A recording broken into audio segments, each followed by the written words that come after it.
So we started thinking about if a self-build would be interesting, but didn't really know much about acquiring land and how that would go. But then a friend of ours had driven past this site and had seen the boards up advertising these 9 self-build plots, but had to be self-builders, not developers, you know, all that sort of thing. So we're like, okay, this is interesting.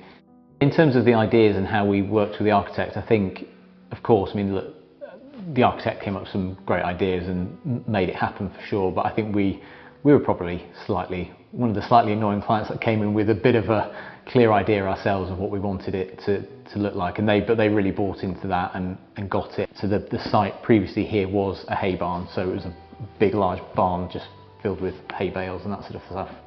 So it was, yeah, trying to get something that was an interesting modern interpretation that sat well with the agricultural setting it was in and had a lot of influences from the sort of Kiwi side of things. And I guess Scandi, we'd really liked the softer woods to bring some softness to the building, and the kind of minimalist look and feel and airy kind of Scandinavian style as well, which we'd lived in previously. So it was kind of bringing those things together and working with the architect to bring that to life.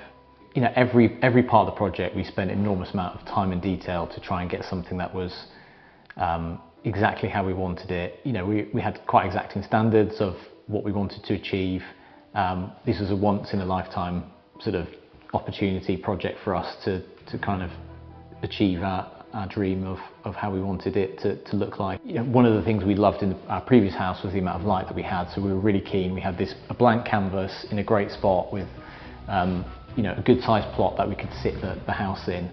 So we really wanted to, you know, one of the big briefs of the architect was about the light and how that was going to work and getting the right glazing. We've got some great field views here.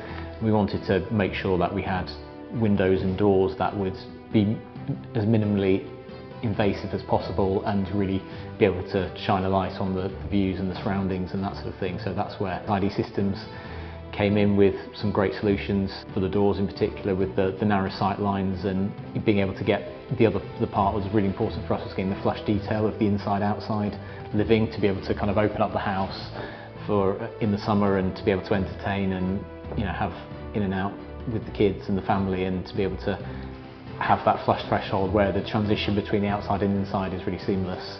And that actually was really hard to achieve with most systems and most doors and stuff. And I think IDSystems got the project, got what we were looking for, clearly had a reputation and a track record of delivering high-end projects, and it made, yeah, a lot of sense to go with them.